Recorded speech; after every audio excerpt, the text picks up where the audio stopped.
Hey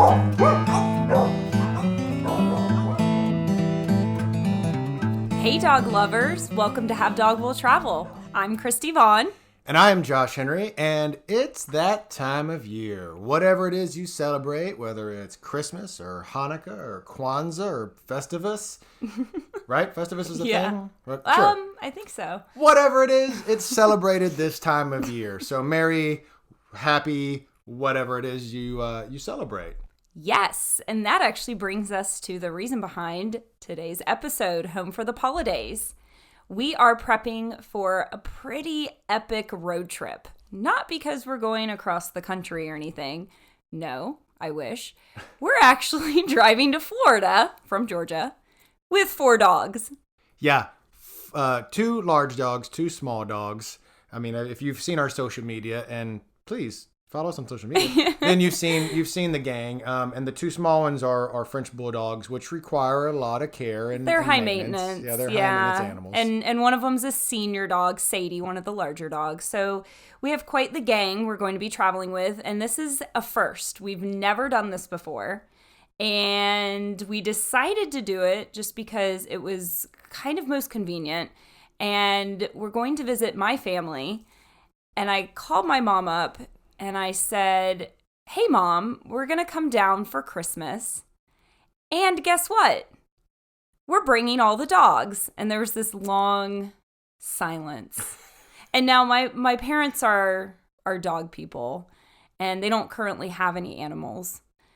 But there was just this silence, and I thought... But yeah, they are dog people, and they love our dogs. Yeah, and they love our dogs. But I don't think we've ever had all of them there at once.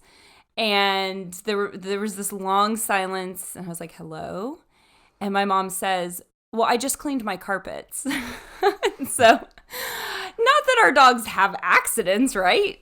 No, but they never. Shed plenty yeah, of they hair. shed. They all do their share of shedding, especially At least this time of year. That's easily vacuumed or whatever. Sure, yeah. But then she was like, "Okay, that's fine. Yeah, bring everybody." But we've never done this before, so we thought it would be nice to compile some tips. We have a countdown. Before we get to that, I want to piggyback on that real quick, and then also say that after we do that, we're going to go spend New Year's Eve with some other friends of ours in Florida. They're actually Jeremy and Christina from episode 2, if you have listened to that. And so we're going to go hang out with them. And I asked Jeremy, I was like, "Hey man, would you like to do New Year's Eve together this year? Because we meant to do it last year, and because of some circumstances it didn't work out. So let's take a mulligan on last year and let's do New Year's Eve together." He's like, "Yeah, man, that'd be great." And they're getting back from this epic trip abroad, and but they wanted to get together with us, and so I said, "All right, cool. One thing though, we would have to bring all of the dogs." And we were texting, so I don't know, his immediate reaction, but there was kind of a tentative response of, "Are you sure that's the only option?" And again, they've only met Stella, but they love the dogs, and but they had just come off like a month of dog sitting some friends' dogs. They're definitely dog people, but they don't have their own, and so they were a little dog weary, and they were having a lot of I think like allergic reactions to the tremendous amounts of dogs hair these other dogs had. So we're gonna need to do some furminating before we go visit them. Lots of furminating. Yeah. So we've prepped all the necessary parties. Yeah. And that's actually why we wanted to put together a countdown, the top 10 tips for traveling home for the Pawlidays, since many of you may be doing the same. Now, if you're just traveling with 1 dog, much easier than 4. We're pretty brave, and we have a sedan. It's not like we have some gigantic SUV, so we're just going to pile them in the back seat of the Honda Accord and hope for the best. But we have done some research, and we've compiled some tips for you all that we wanted to share, and this is just based off of our own experiences, and some of these we've mentioned in previous episodes, but we've also sprinkled in some new tips, so make sure you pay attention. So Josh, you want to start us off with number 10? I will. Number 10, make sure you prep for the travel portion of your trip. Now that means making a list of what you need to bring, pack a bag for your dogs, so just the same as you would do for yourself. If you need your medication and you need your toothbrush and all that, make sure that whatever is a part of your dog's day to day, then you have that, as well as any kind of emergency or unforeseen stuff. Like I have kind of a go bag for Stella, like a backpack that's constantly full of things for her. It's her prepper bag. Yeah, it's her. We have to get the hell out of town bag. It's ready to go. But there's another word for that. What do they call it? Not a prepper bag, but also a bug out. Like it's a bug out. Yeah, it's kit. your bug out bag. Yeah.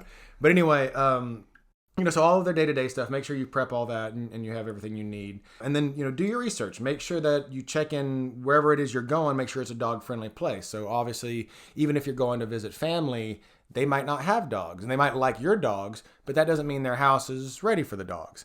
So that could mean, you make sure you bring like a doggy gate or a crate so that if you need to leave them by themselves or whatever, then, there's a place for them to be and so on. So do your research and plan ahead.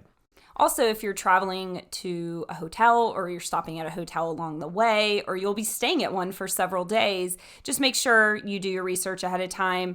A lot of hotels are dog friendly these days, but we've mentioned it before on here that some of them aren't always up front with their pet fees. Right. So if you don't see anything on their website, make sure you call ahead because sometimes it's a hidden fee that you find out about when you check in.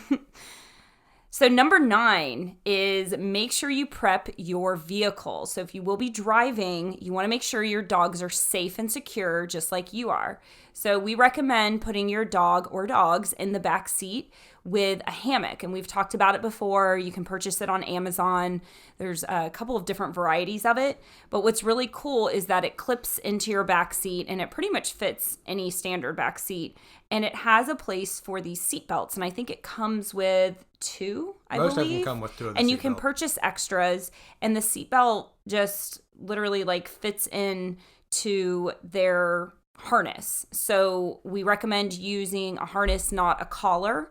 But it clips in, and that way if you stop quickly, it will hold them in place, but it won't yank on their neck. So it's just a good way to keep them secure and maybe not like, fighting or playing the whole time in the back seat. It kind of keeps everyone to themselves.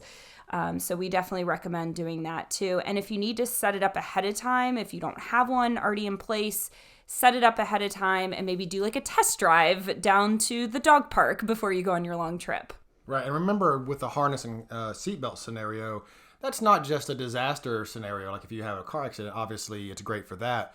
But if you stop to get gas or whatever and you want to let your dog out, if you have the kind of dog that likes to jump out immediately, or they see another dog or they see a cat and they want to go after it, they'll be held in check until you can get their leash on them and then you let them out of the car.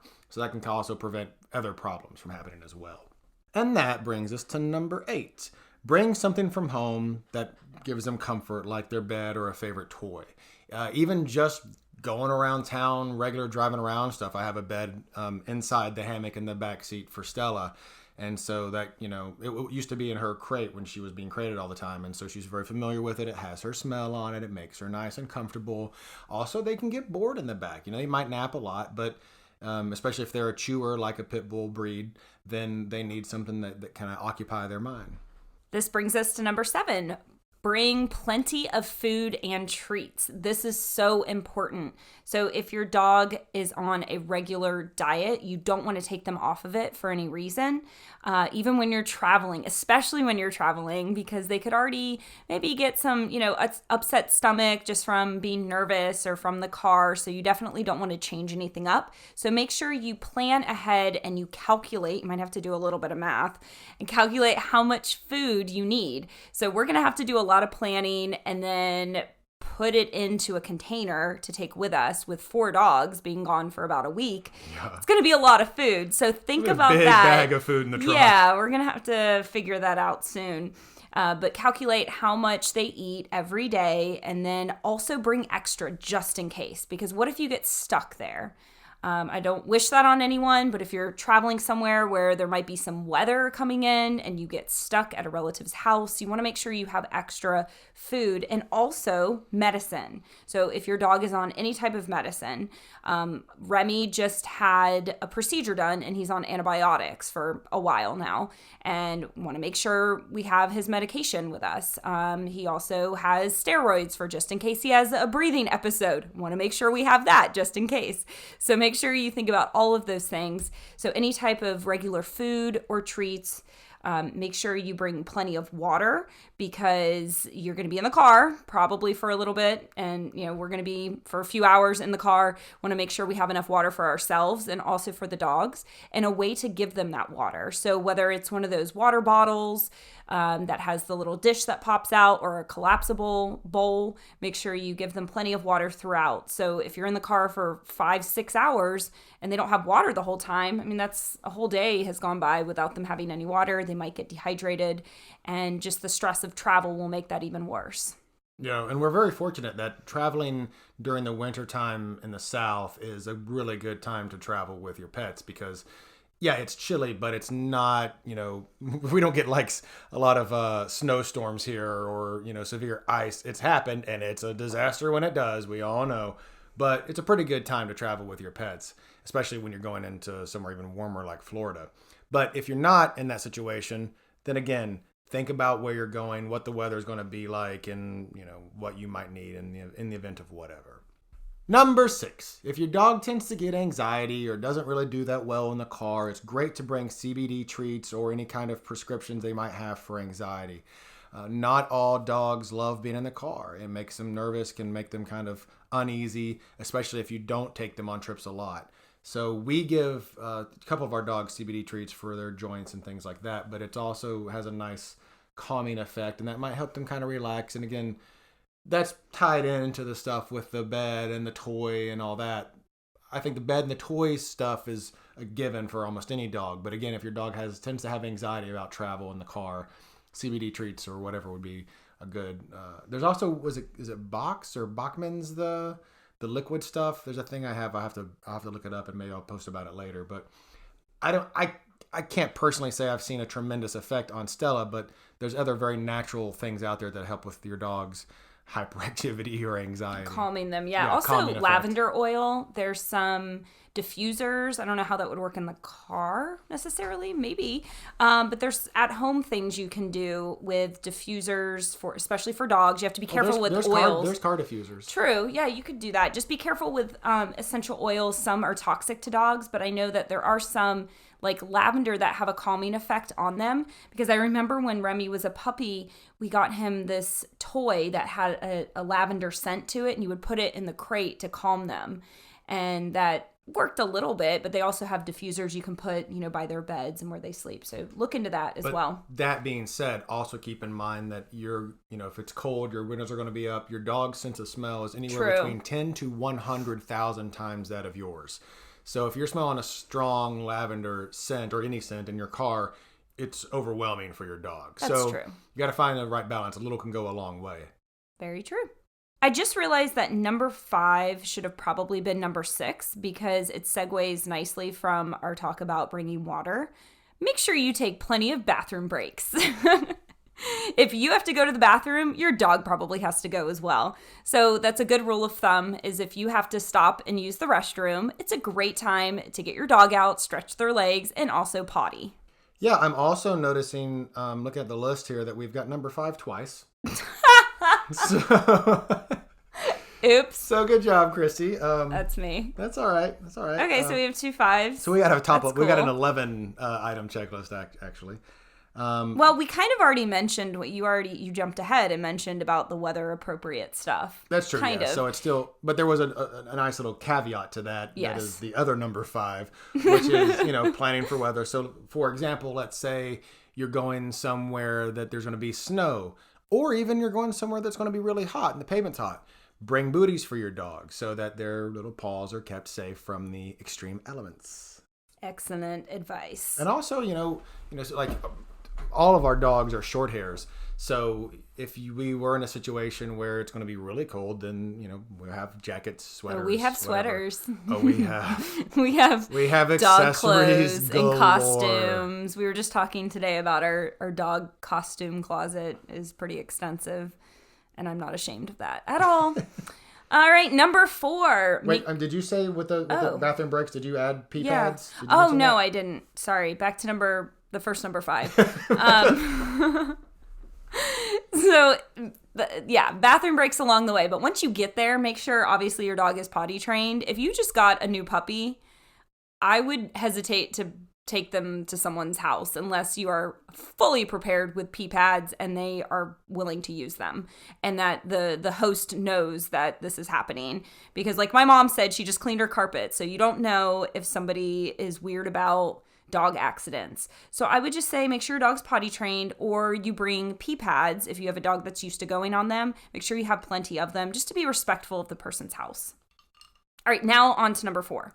This one's super important too. Tags and medical records. Make sure if you have you have several colors, like we have harnesses and colors for like different situations, but we keep our tags on one specific one so you don't have to, change them out. Make sure you have your current tags with you. It's a good idea to bring your for like rabies and things like that. Yes. And just contact info, because True, what if you're at, a gas station and God forbid your dog runs out and someone has to grab them real quickly and they don't know their name and they need to look up your phone number on their tag or whatever. I don't know. I don't even want to think about a situation like that. But it's a good idea to have their name, phone number on the tags, and then also their up-to-date rabies tag. Because you're going someplace else. You might be going into a public place or a dog park where you have to show proof. It's a good idea to have medical records, so maybe make a copy before you leave and put the medical records into a folder. Oh, also, it's 2019, so there's no real good reason you shouldn't have all your dog's medical records scanned or take pictures of them if scanning is difficult for you, and put them on your iCloud or your Dropbox or your Google Drive or whatever, so they're constantly available and on the cloud for whenever you might need them. And then you don't have to worry about lugging papers around and things like that. True. Or some vets, like mine, give out these handy dandy ID cards that are pretty cool. It has the dog's picture. It's like a driver's license for your dog. So you can just take that with you, and they update it every time your dog gets new shots.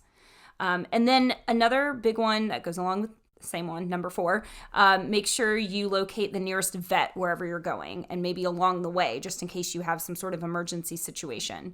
So, for example, I knew someone who was traveling with their dog, and they got out to let them pee, and the dog got stung by a bee and had a horrible reaction. Oof. So what do you do in that situation? You could be in the middle of nowhere and not know where the vet is. So obviously with our phones these days, it's pretty easy to look up the nearest vet, but just make sure, what if you don't have self-service? Even for ourselves, God forbid, but Remington has, breathing problems and stuff at times. If he starts having an episode or something and is having a breathing attack or whatever, then we would need to know where to go. Right. So especially if you're going to be staying somewhere for a week or so, just make sure you know where the nearest vet, an emergency vet, is, just in case. Especially if you're staying with someone who doesn't have pets. They may not know. So just look that up ahead of time. I just thought of one that's not on the list. Okay. So I'm going to give you a little bit of backstory. We don't always let the dogs on the bed. Every now and then, if they're feeling, sickish or whatever, or we're feeling sickish and they need cuddles or we need cuddles or whatever, once in a while they're allowed up on the bed, but it's not a full-time thing. Anyway, that being said, we had just gotten back from a trip and Stella was with us, and so we hadn't seen her in a while, and she missed us, so we let her on the bed. And just sort of out of the blue, for no apparent reason, nothing scared her, nothing weird happened, she just fully released her anal glands right on our comforter. And if you don't know that smell, it is horrid. So it might be a good idea, if it's an option for you, to take your dogs to your vet and have their anal glands excised before you go. Excised? Is that the right word? No, it's expressed. I always screw it up. I don't know why. Like exorcism? Yeah. Well, you gotta get the evil out. Exercise. Okay. No, but expressed or whatever. Take them to the vet, get the anal glands in. That way that you don't have to worry about that happening in your back seat while you're driving. Oh, gosh, that would be really bad. Now I'm thinking that. Yeah, it's happened. That would be a good tip. Also, just be real sure you don't feed them anything outside of their normal diet before the trip, or you're going to have a very gassy trip to wherever you're going. You're going to ride the whole way with the windows down. Yes. So now we've got 12 items. Woo! All right, what's next? Number 3. Prep your family, if you're going to see family or whomever, that, not to give your dogs holiday treats, especially if they don't, or holiday food in general. People food. People food. Yeah, sorry. People food. they might not, if they don't have dogs especially, they might not know. Some people have dogs and still don't know these things. I mean, I was at a friend's place the other night, and we were having snacks, we're watching football, and my buddy, my friends have a couple dogs, and my buddy drops a grape, and the dog was right there, and he was like, oh, get it. And we were like, no, don't get it. Don't get it. And luckily the dog knew. The dog was like, I don't want to fuck with that. So it didn't mess with it. But, he's not a dog owner. So some people don't necessarily know. They might feed your dog something full of onions or God knows what. Chocolate. So, yeah, I mean, I think everybody pretty much knows chocolate's bad, Right. but you never know. So Right. make sure you prep them, especially with holiday food all over the place. Make sure it's not within reach. If you have a counter surfer like my Sadie, just, kind of prep everyone that if they turn their backs, then something may be missing. Oh, yeah. One for your dog's sake. Yeah, that's a good note too, I think. It's just not just them not giving food, but not leaving food that's accessible. Yes. But one, not just for your dog's sake, but again, as we said in the previous note, for yours. Because if it's like the day before you've got to head back, well, now you've got a gassy, maybe throwing up, maybe diarrhea-ridden dog on your 5-6 hour road trip home. Ugh, terrible. All right. We're at number 2. Where will you keep your dog if you leave the house while you're visiting family or friends? Where will your dog stay? So think about that, because remember, you're not at home. So they're not going to be as comfortable, and they may not have all of their stuff there. There may not be a designated room for them. So just make sure you think ahead. Will you need a crate? Will you need a baby gate? Make sure you bring it with you, or make sure the person you're visiting has one available, and have them think about where you should set up for your dog. So if they don't have a fenced in yard, like my parents don't have a fenced in yard. So we have to think about that too. So That's we're part used of your to research, just make sure you know ahead of time so there are no surprises. But, at home, we just let our dogs out into the yard and it's fenced and there's no problem. But we're going to have to actually put them on leashes and walk them. So that's something different. Not that we don't walk our dogs, but every time they go out, we're going to have to put them on leashes because it's not fenced in and secured. So think about that. So inside and outside, what is the environment like? Just make sure you aren't surprised with anything. So if they need a timeout, which they probably will, if you're having family over or friends over, they might get a little overwhelmed and they might need a timeout, or the people might need a timeout because your dog's all up in their business. So just make sure you think about that. Yep, good note. And that brings us to number 1. Have a good time. And how do you have a good time and get to relax and enjoy yourself? By doing your prep work, by making sure you've got everything you need, by packing for your dog as thoroughly as you pack for yourself, because they are a family member and they do have needs. And so if you go through this list and you make sure you're totally prepared, then that take a weight off your shoulders and you can really enjoy the holidays with your family. Well, I mean, Maybe. Yeah. But you know what? Also, at least you won't be able to not enjoy it because of the dog. Well, and you know what? On the flip side, your dog could be a good excuse to kind of dip out a little bit early or go hang with your dog in the other room if your weird uncle's being too weird. Right, or that's dark. Or if the political debates get, cranked up and you're like, I gotta get the F out of here. Yeah, it could lighten the mood a little bit, just invite your dog over and it kind of ultimately it will lighten the mood, I think. Yeah. Also, so Kristi, I realized that we did our first podcast in December of last year. So we did. So happy 1-year anniversary to Have Dog Will Travel. Anniversary episode. You got a 2 for 1 here. So we hope that's very helpful to everybody. Remember, if you have something else that you feel like we missed or that you have learned from your own previous experience, please feel free to get in touch with us on social media and let us know. Just hit us up and say, oh yeah, I had this experience and I learned this lesson or whatever. Our website is havedogwilltravelpodcast.com, and of course Instagram and Facebook and Twitter. No, Twitter's different. Instagram and Facebook right? are at Have Dog Will Travel Podcast, and I think Twitter is HDWT Podcast. Yes, right. That's correct. So get in touch with us there and let us know what insight you've got. We would absolutely love to hear from you. And otherwise, we wish you a merry, happy Festivus. Whatever it is you celebrate. So, we hope that was helpful and you enjoyed this episode. And remember, if you want to take your dog on a trip, but you're worried it could all unravel, just listen to us, Have Dog Will Travel.